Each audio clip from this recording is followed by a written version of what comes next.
नमस्कार दोस्तों।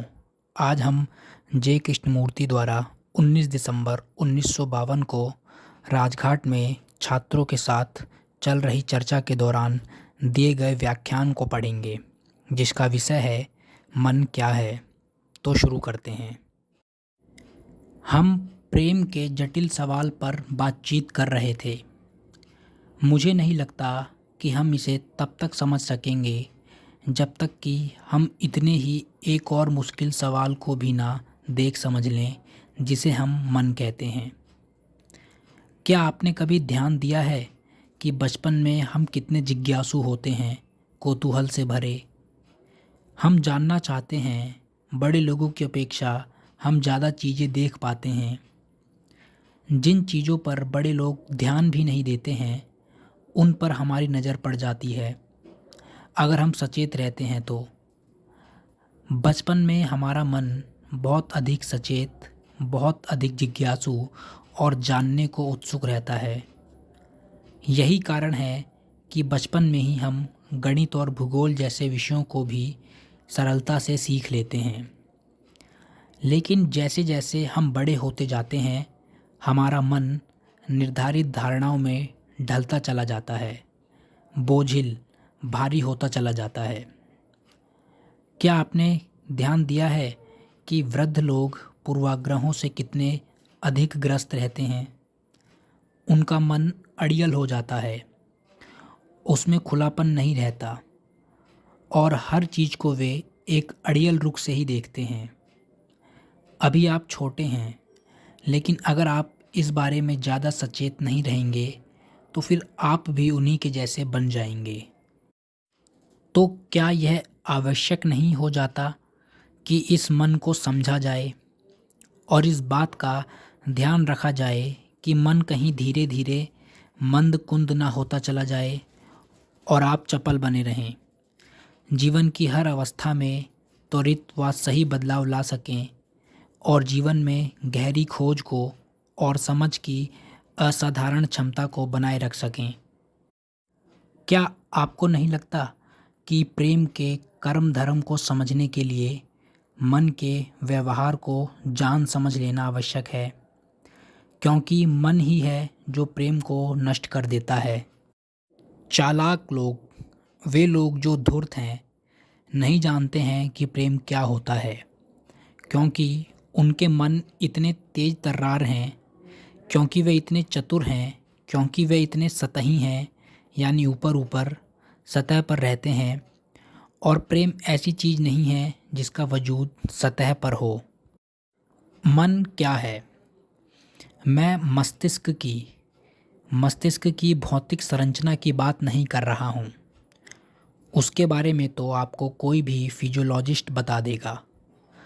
मस्तिष्क का काम है विभिन्न स्नायविक अनुक्रियाओं पर अपनी प्रतिक्रिया करना। किंतु हम पता लगाने जा रहे हैं कि मन क्या होता है। मन कहता रहता है, मैं सोचता हूँ, यह मेरा है, यह तेरा है, मुझे ठेस लगी है, मुझे ईर्ष्या हो रही है, मैं प्रेम करता हूँ, मुझे नफ़रत है, मैं भारतीय हूँ, मैं मुसलमान हूँ, मैं इसमें विश्वास रखता हूँ, मैं उसमें विश्वास नहीं रखता हूँ, मैं जानता हूँ, आप नहीं जानते हैं, मैं आदर करता हूँ, मैं तिरस्कार करता हूँ, मैं चाहता हूँ, मैं नहीं चाहता हूँ। यह सब क्या है? जब तक आप इसे समझ नहीं लेते, जब तक आप सोचने की पूरी प्रक्रिया से पूरी तरह अवगत नहीं हो जाते जो कि मन है, जब तक आप उस बारे में सजग नहीं हो जाते, आप धीरे धीरे जैसे जैसे आपकी उम्र बढ़ती जाएगी अपना लचीलापन खो देंगे, निर्धारित धारणाओं में ढलते चले जाएंगे, मंद कुंद होते चले जाएंगे, सोच के एक किस्म के ढर्रे में बंधते चले जाएंगे। वह क्या है जिसे आप मन कहते हैं? यह सोचने का एक तरीका होता है, वह तरीका जिससे आप सोचते हैं। मैं आपके मन की बात कर रहा हूँ, किसी और के मन की नहीं। और वह जिस तरह सोचेगा, जिस तरह आप महसूस करते हैं, जिस तरह आप पेड़ों को, किसी मछली को, मछुआरों को देखते हैं, जिस ढंग से आप किसी ग्रामीण के बारे में राय बनाते हैं, वह मन धीरे धीरे किसी निश्चित ढर्रों में लिपटता चला जाता है या उसके सांचे में फिक्स होता चला जाता है। जब आप कोई चीज़ चाहते हैं, जब आप कोई इच्छा करते हैं, जब आप में कोई ललक उठती है, जब आप कुछ बनना चाहते हैं, तब आप एक पैटर्न बना लेते हैं। यानी आपका मन एक पैटर्न बनाता है और फिर खुद ही उसमें फंस जाता है। आपकी इच्छा आपके मन को एक निश्चित रूप आकार दे देती है। उदाहरण के लिए, मैं एक बहुत धनवान व्यक्ति बनना चाहता हूँ। धनवान बनने की मेरी यह इच्छा एक पैटर्न को पैदा करती है और फिर मेरी सोच उसी पैटर्न में उलझ जाती है। फिर मैं उसी के शब्दों में सोच पाता हूँ और उससे पार या परे नहीं जा पाता हूँ।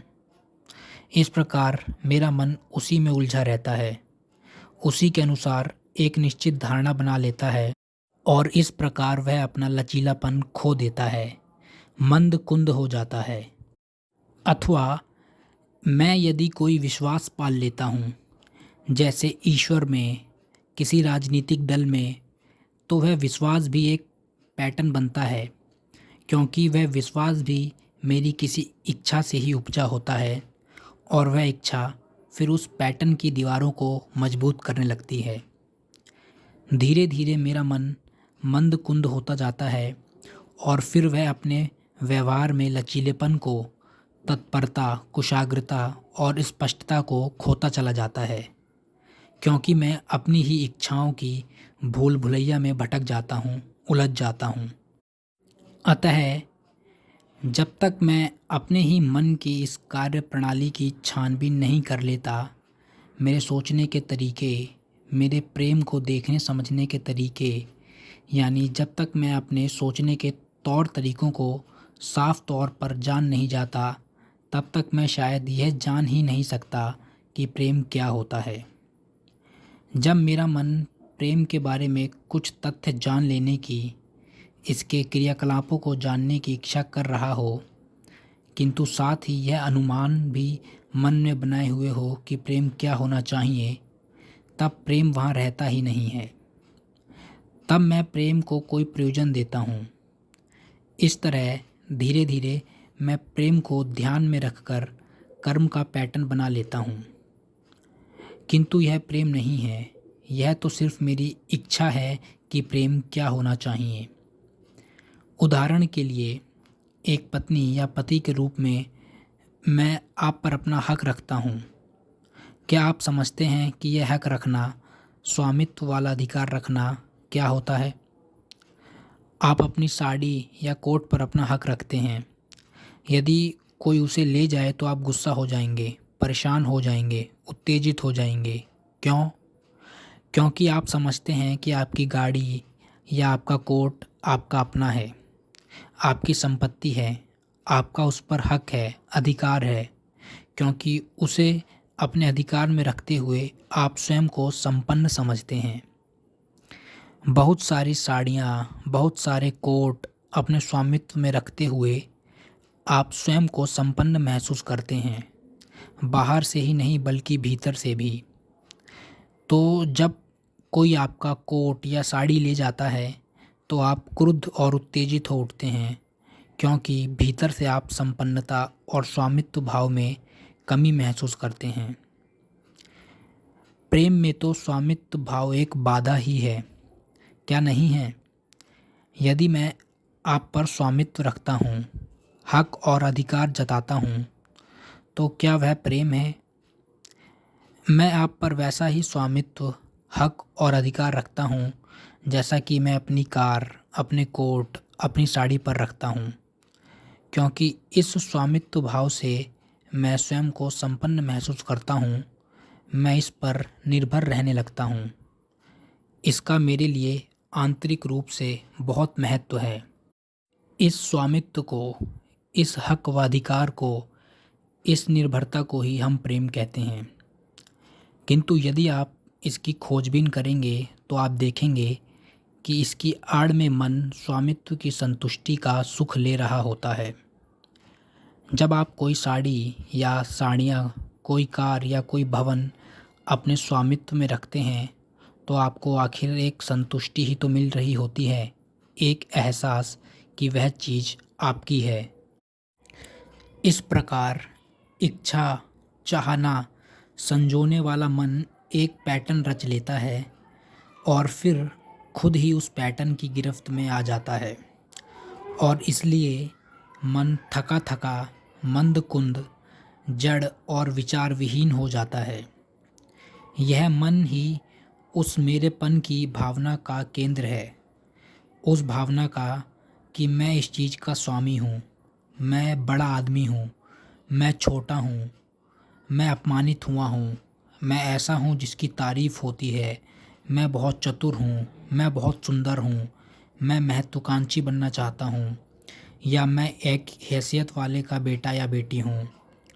यह मेरा और मैं का भाव ही मन का केंद्र है। दरअसल यही मन है।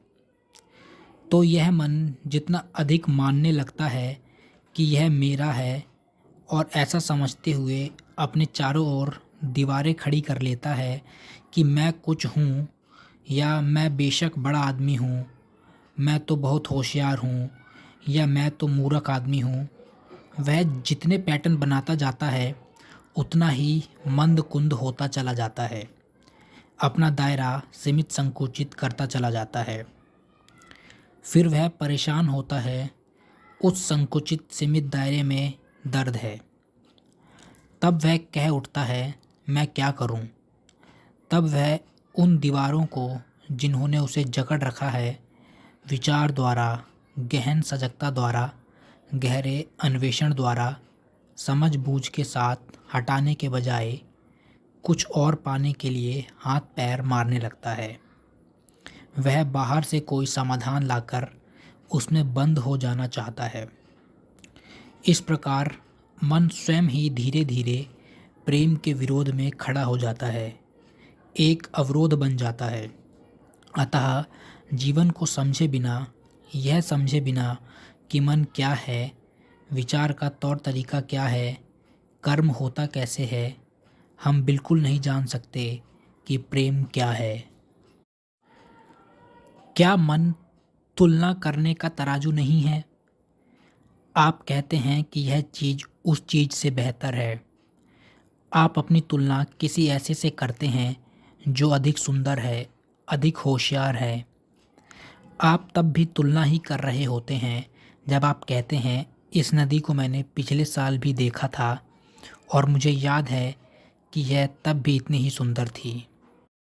आप किसी और से अपनी तुलना करते हैं, किसी आदर्श से, किसी परम आदर्श से।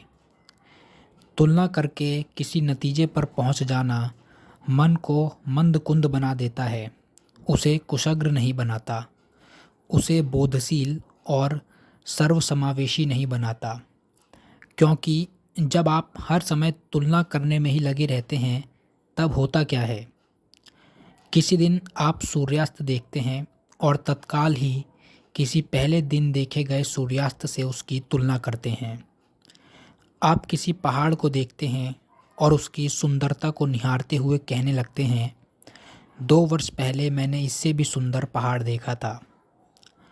जब आप तुलना कर रहे होते हैं, तब आप उस सूर्यास्त को दरअसल देख ही नहीं रहे हो, जो आपके सामने हो रहा है, बल्कि आप उसे देखते हैं ताकि आप उसकी किसी और चीज़ के साथ तुलना कर सकें।